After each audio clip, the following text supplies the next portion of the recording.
mums ir patiesi, man ir patiesi prieks, ka mēs šodien esam šeit, tomēr tik kuplā skaitā. Un ka mēs varēsim šodien dāvāt viens otram to, kas ir mūsu sirdīs, jo tās dziesmas, ko jūs šodien dzirdēsiet, tās būs dziesmas no sirds uz sirdi. Jo jūs šodien esat mīlas dziesmu festivālā. Un kā jau festivālā dzied, kam ir sirdī vēlme dziedāt, kas grib dziedāt un kas arī var dziedāt. Un šodien, manuprāt, šis būs brīnišķīgs laiks, jo jūs redzēsiet uz skatuves cilvēkus, kurus jūs varbūt zināt ikdienā un nekad neesat pat iedomājušies, ka vai tiešām viņš arī dzied? Izrādās, viņš arī dzied un vēl pēc tam labi dzied un dažs arī spēlē kaut ko. Tā kā es domāju, ka šis vakars jums būs arī patīkam pārsteigumu vakars. Tas būs jums patīkam sajūtu vakars un tas būs laiks, kad jūs tiešām varēsiet vienkārši baudīt. Tāpēc es sveicu jūs visus šajā mīlas dziesmu festivālā. Un jums katram uz galdiņa ir arī programmiņa, kurā jūs varat redzēt, kas dziedās un kad dziedās.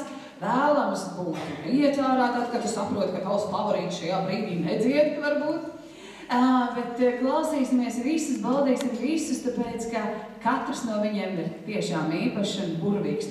Un arī tāds, kā teikt, varbūt jūs jau visi zinat, noslēgumā jums būs visiem iespēja arī ar savām mazām sarkanajām bumbiņām, kas ir tādi varbūt sirds sitieni jūsu, ar kuriem jūs varēsiet nobalsot par to, kas jums šodien visvairāk uzrunāja sirdi. Kurš nebūtu varbūt nebija profesionālākais, bet kurš jūs uz sirdi visvairāk uzrunāja? Kurš jūs uz sirdi visvairāk pieskārās?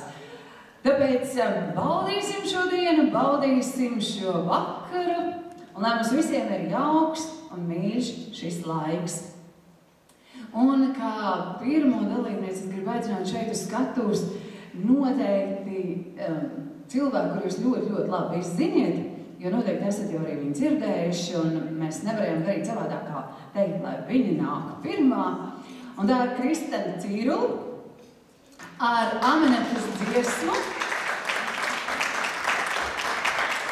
Un katrs no dalībniekiem šodien arī saka, kas priekš viņu ir mīlestība, un Kristene teica, ka mīlestība ir